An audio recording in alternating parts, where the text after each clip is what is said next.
and welcome to the viewers of this video. This is the Orange Fan here, bringing you another entry for the episode Recap and Thoughts category.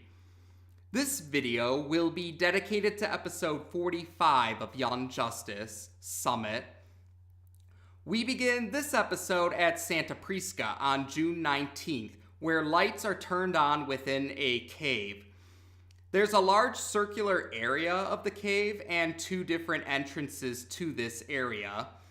Black Beetle emerges from one entrance, and Deathstroke emerges from the opposite entrance. The two nod at each other, and then they allow the other members of their respective groups to enter the large circular area of the cave. The Reach group consists of the Reach Ambassador, the Reach Scientist, Black Beetle, and many Reach soldiers.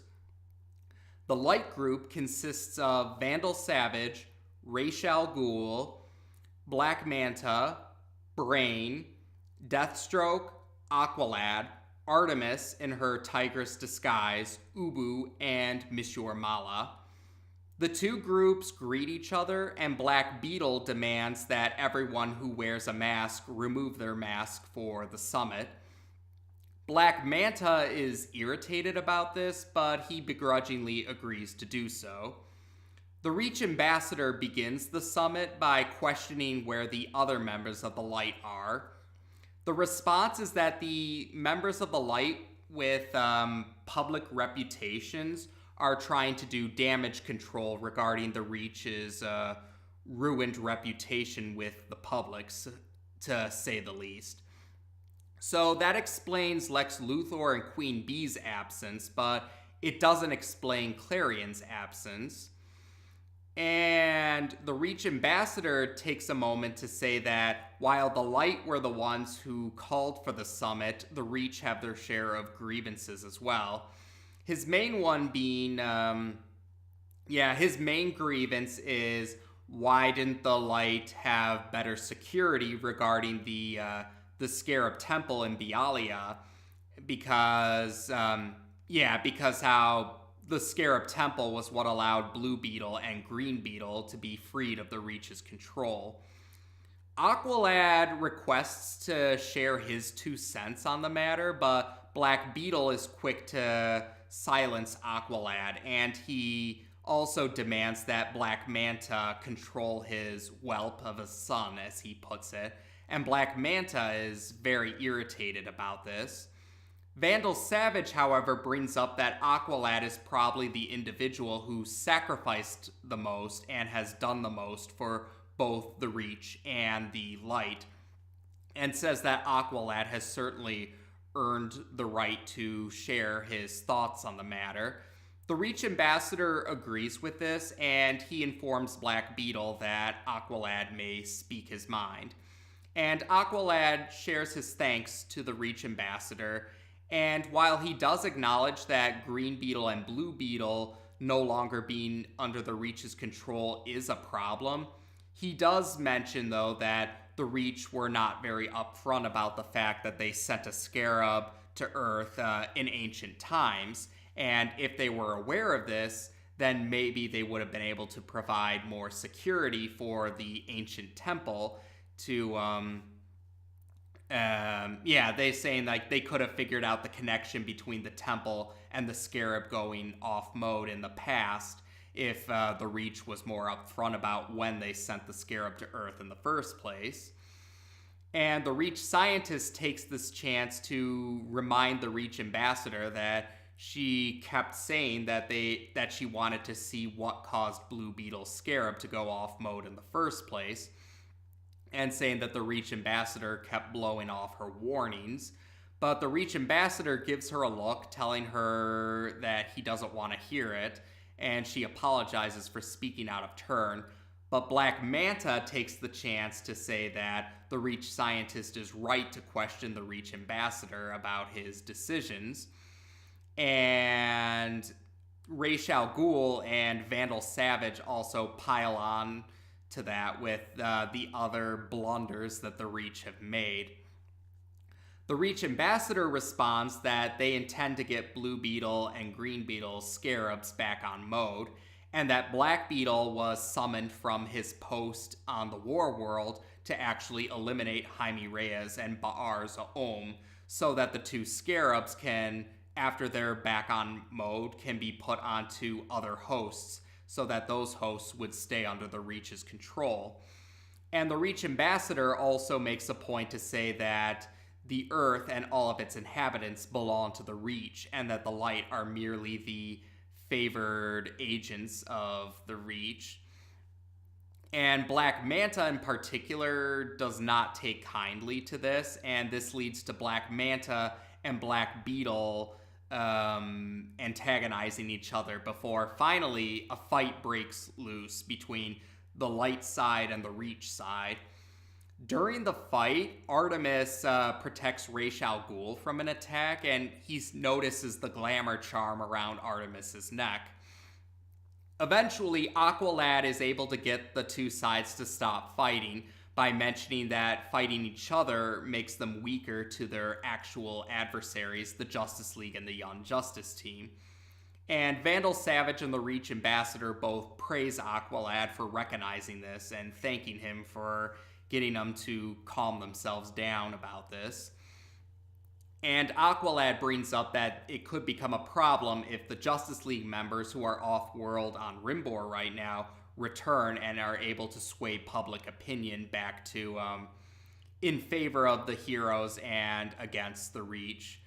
And Vandal Savage responds that the Justice League members on Rimbor won't be returning to Earth because of just how severe the attack they forced them to. Yeah, Vandal Savage says that when they forced the Justice League while they were under mind control to attack Rimbor, the attack was very severe. And he says that there was also a few well-placed bribes to ensure that they wouldn't win the trial. The Reach ambassador adds that the Green Lantern Corps won't be able to go to Earth because the Reach have been invited on Earth, and this is part of the treaty with the Guardians of the Universe. And the Reach ambassador says that he can also use the half-truths that he used before to turn the public against the Justice League. But while the conversation is going on, Ra's al Ghul is distracted, and he's paying attention to Artemis's glamour charm. And he finally walks up to Artemis and he pulls off the glamour charm. So Artemis is now in her true form with everyone present in the cave. And all the villains are baffled to see that Artemis is still alive. And they figure out that because Aqualad was supposed to kill Artemis, that means Aqualad is not truly affiliated with the Light, but actually an undercover agent. And he duped the entire Light, including his own father. And the Reach ambassador tells Black Beetle to kill Aqualad and Artemis, but Deathstroke kills them first, saying that the Light take care of their own. Black Manta, though, is still upset that his son seems to be dying, but Aqualad is smiling because he says that he's achieved a victory. And when he passes out, we see that he was holding a Dead Man trigger, and now that the Dead Man trigger is no longer, he's no longer pushing the button on the Dead Man trigger. So this causes a message to pop up with that was pre-recorded. And Vandal Savage demands that Deathstroke shut off the message, but Deathstroke questions how he's supposed to do that.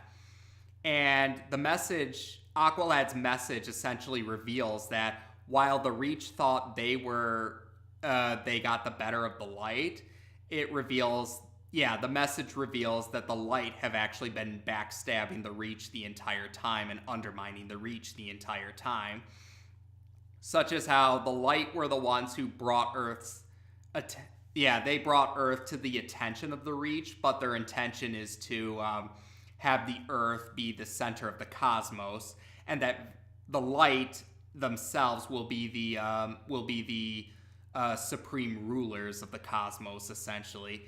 And they describe ways of how they undermined the Light, how the Light undermined the Reach. That's it.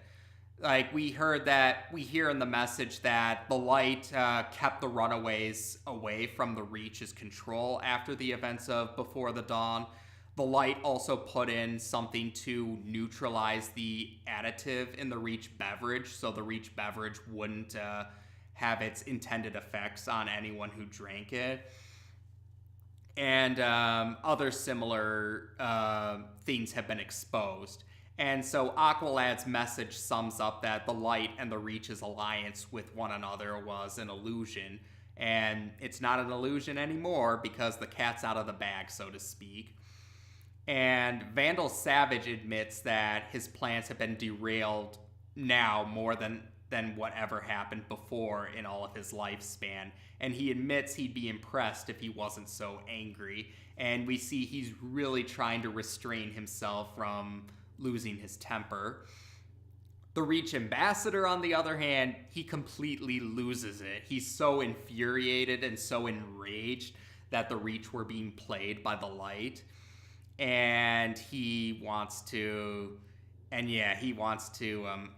Reach ambassador says that they should be grateful that they haven't used the War World again to destroy Earth. But Vandal Savage responds that he's the one who has the crystal key with him, so the War World's no good to the Reach. And Aqualad, it turns out he and Artemis are not truly dead after all, and they said that's all they needed to hear. And we find out that Deathstroke is really Miss Martian in disguise. And then we see other members of the Young Justice team have arrived. Superboy, Guardian, Bumblebee, Nightwing, Batgirl, and Kid Flash all arrive as reinforcements. But the Lights say they have their own backup plans as well. And they seal up the entrances in the cave, but they open up the ceiling where many members of the League of Shadows arrive. And Vandal Savage is confident that Superboy's the only one who will give him trouble, but the rest of them should be easy. But Aqualad counters that the reason why the young heroes have as many victories as they do is because the Light continue to underestimate them. And a fight breaks loose between three different sides. The heroes, the Light, and the Reach are all fighting each other. And during the fight, we find out that Blue Beetle, Wonder Girl, Robin, Impulse, Lagoon Boy, and Beast Boy were all disguised among the various League of Shadows members, so they were able to get the drop on the other League of Shadow. They got the drop on the League of Shadow members that they were hiding amongst. Like, they were hiding in plain sight, essentially. And Vandal Savage admits that, yes, he has underestimated the young heroes, but he vows he won't underestimate them ever again. And we see that Vandal Savage was wearing a ring this entire time. It turns out the ring was actually Clarion in disguise, and Clarion opens up a portal to teleport himself and Vandal Savage out of the cave. And Black Beetle ends up stabbing Ra's al Ghul he stabs through Ra's al Ghul. And Ubu manages to Ubu goes to Ra's al Ghul, and he uses a grappling hook to exit the cave through the ceiling, or the hole in the ceiling, vowing that he vows that Ra's al Ghul will be resurrected. And afterwards, we do see the fight continuing on, and that's right, we get a moment between Aqualad and Black Manta. Black Manta is still baffled that Aqualad didn't truly join his side, and he's quite devastated about this. Aqualad responds that he felt conflicted because he acknowledges his father does have noble qualities, but he says that he will stand against his father if his father continues to waste his talents on evil. Black Manta, though, says that he needs to be more more ruthless, and that he will discipline Aqualad. So he puts his mask back on, and he starts to attack his son with such rage and fury. And while the fight's going on, we do get to see Kid Flash and Impulse have a moment to talk to each other. And Kid Flash admits he and Artemis intend to retire for good after the Reach invasion has been dealt with. And he actually says that he's willing to let Impulse become the next Kid Flash. And it's quite the battle, but eventually the heroes manage to win. Aqualad knocks out his father in the end, and he says that he hopes he's made his father proud by how ruthless he was when he attacked his father. And Black Manta is unconscious now. Blue Beetle manages to trap the Reach ambassador and the Reach scientist with his staple gun. Black Beetle takes the moment to say how the Reach ambassador has failed, but the Reach ambassador is saying, like, don't rub it in, let's get out of here. But Black Beetle responds that due to an article in this in the procedure that the Reach have, this protocol that the Reach have for taking over planets, according to a specific article with this protocol, Black Beetle says that he has the right to say that the Reach ambassador is unfit for his position and that he relieves him of that position. So Black Beetle's taking charge now for the Reach that are on Earth. Black Beetle, though, saves the Reach scientist, figuring that she could still be helpful with the Reach's plans. And he manages to escape, but he abandons the Reach scientist he saves the Reach scientist, but he abandons the Reach ambassador. And the Reach ambassador is quite furious that he's been abandoned. In the end, the heroes are glad that they won. Aqualad, though, admits that things didn't go entirely as they hoped because Lex Luthor and Queen Bee weren't present, and some of the Light members have managed to escape. Ra's al Ghul will probably be resurrected and brought back to life soon, too. But Nightwing responds, this is probably the best night that the Young Justice team ever had since they were first formed back in the first episode. And Artemis points out that the glamour charm that she was wearing also managed to record what the villains said during the summit. So that means, or as Artemis puts it, they can use the villains' own words against them to clear the Justice League's name on Rimbor, but also to let the public of Earth know that the Reach are not as benevolent as they claim to be. And Beast Boy takes a moment to hug Artemis, glad that she's still alive and that Aqualad is not truly a traitor, pardon me. And he also tells Nightwing that they shouldn't fake any more deaths for about a year. And yep, everyone is glad that they've won this particular battle. The next scene takes us to the war world, where a boom tube portal activates underneath the Reach soldiers that are there. And then Clarion's portal opens up in the key chamber where Vandal Savage emerges from the portal, ready to fight the Justice League members that are guarding the key chamber. We then cut to the Watchtower where Aqualad, back in his usual costume, Nightwing, Aquaman, and Red Tornado have all gathered.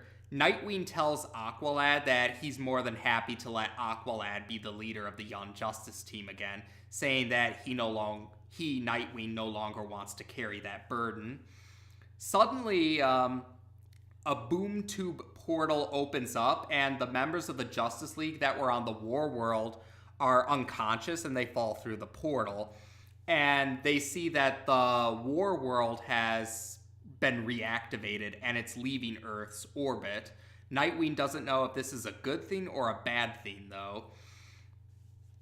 And next up, we're in New York City, more specifically the Reach spacecraft that's outside the United Nations building. Black Beetle and the Reach scientist are watching the latest news coverage, which mentions that Captain Atom went to the United Nations to give them some new information, specifically the details from the summit, which exposes the Reach's true colors. So Sane says that the Reach must leave Earth immediately. And Black Beetle, pardon me. Black Beetle is furious that the Reach's plans have been foiled, but he says that the Reach will leave Earth, but they'll destroy the Earth first so that they can remove any evidence of the Reach not obeying the treaty with the Guardians of the Universe. And that's how we end the episode. So here we are, the second to last episode of season 2, and it's a big one. And we do get to see more of how, we get to see how the Light and the Reach have been playing each other, or they were trying to play each other. Really, the Light were the ones who played the Reach, and that's been exposed now. So their alliance, was revealed to be a fraud of an alliance. And we did get to see an evil versus evil situation because of that. Now, some people, though, pointed out it seemed they were kind of confused about how the Reach were able to successfully have an apocalypse or cause an apocalypse on Earth during Impulse's time period if the Light managed to make some contingency plans to fool the Reach or to undermine the Reach.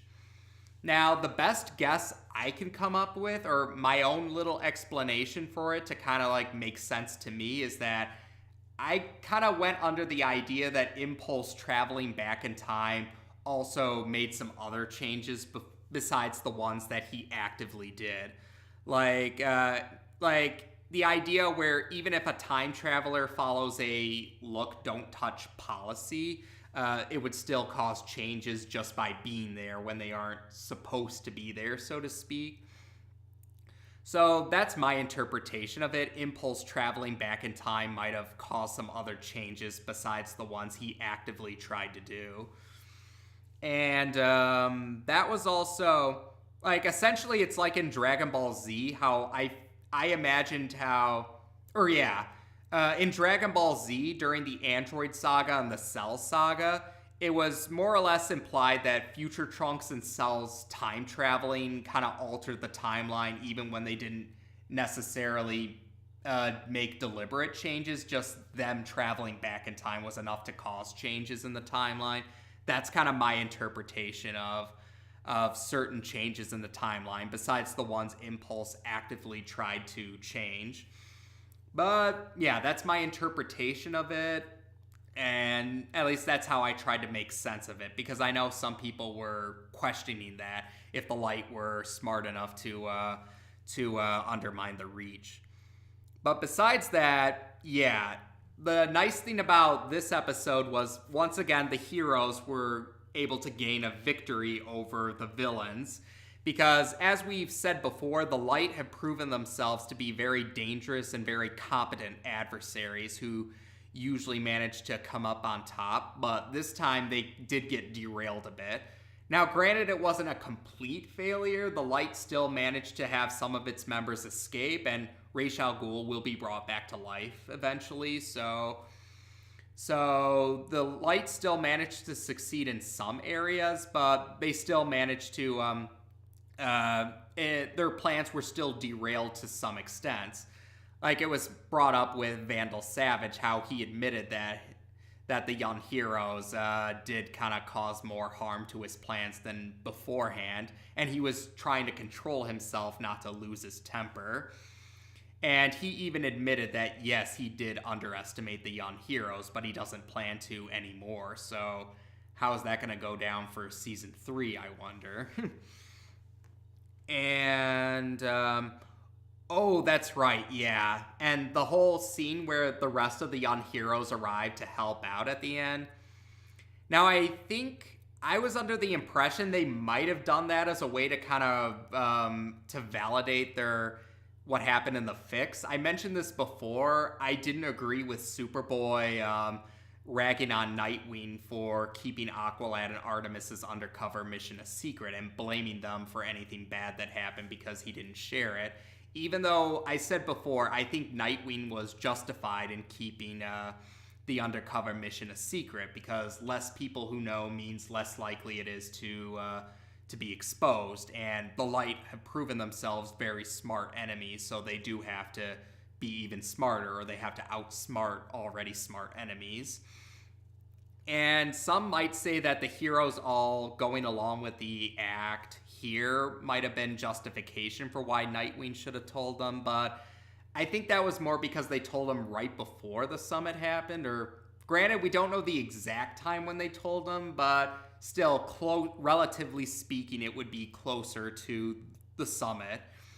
And I do think Nightwing was justified, because who's to say that other heroes would have been able to keep a convincing performance for so long? So again, that's kind of a point where people debate, but I still stand by my sentiments that I think Nightwing was valid in keeping the undercover mission a secret.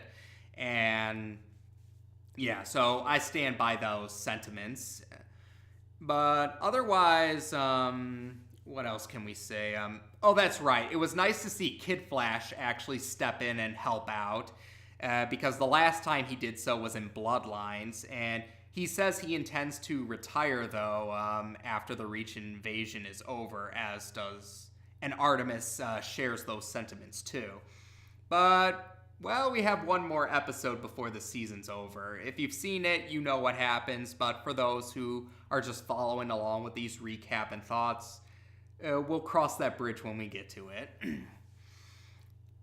And otherwise, the big thing here was Aqualad and Black Manta's confrontation.